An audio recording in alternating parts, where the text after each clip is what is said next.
Thanks for joining me, and welcome to part 1 of How to Spot a Liar. How many times do you think you were lied to yesterday?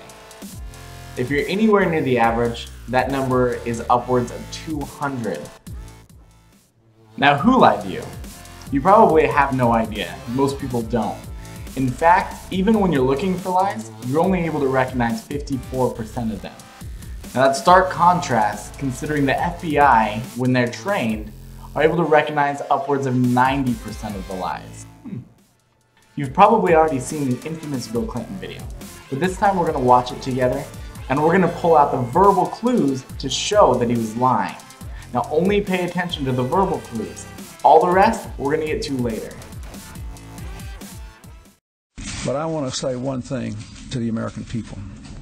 I want you to listen to me. I'm going to say this again. I did not have sexual relations with that woman, Miss Lewinsky. I never told anybody to lie, not a single time, never. These allegations are false, and I need to go back to work for the American people. Thank you. So as you can see, this is the perfect example. There's clue after clue after clue. The first verbal clue he gives us is the use of listen as a qualifier. A qualifier is any word or phrase that is used to increase or decrease the significance of something. In saying listen, he's trying to make it seem like what he says next is important. Some common qualifiers you're going to hear used are words like very, or rather, somewhat, less. The next verbal clue he gives us is that he's unusually formal. If you've heard Bill Clinton speak before, he doesn't normally say did not. It's more normal to hear him say didn't. People tend to increase their formality when they're being dishonest. The third verbal clue he gives is the softener sexual relations. Much of the time when someone is guilty, they're going to soften the words that they use. For instance, if someone is guilty of theft, a lot of the time when you hear them talk, they're going to use words like borrow or mistake instead of steal or forge. In this instance, he used sexual relations instead of adultery. The third clue is how he tries to distance himself in saying that woman.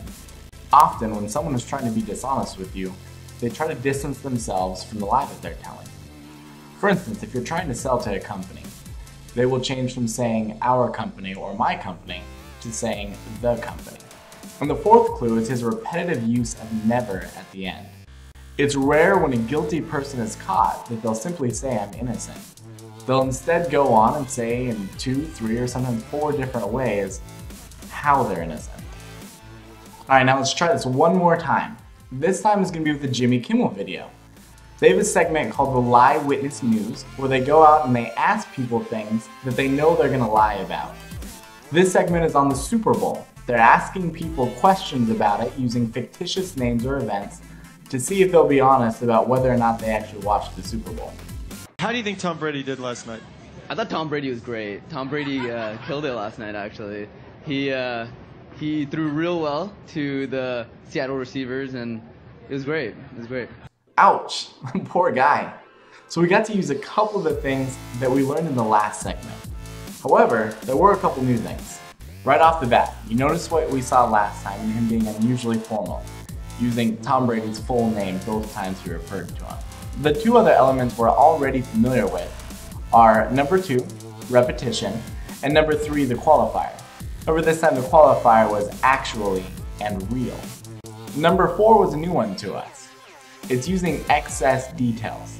When someone is telling a lie, it's common to fill their explanation with excess details. Here, it didn't make much sense to say that the person catching the ball was a receiver, and the team should be obvious to anyone that watched it. If you're ever talking to a prospect, and they say that you can't come in because it happens to be cleaning day, and on cleaning day the floors are always way too slick to walk on, there's a pretty good chance that what they're saying isn't true. And just in case anybody's wondering, Tom Brady actually plays for the Patriots. So before you tell everyone they're a liar, just remember, you need to see these in clusters. Just because you see 1 or 2 of these clues in a conversation doesn't mean they're automatically lying.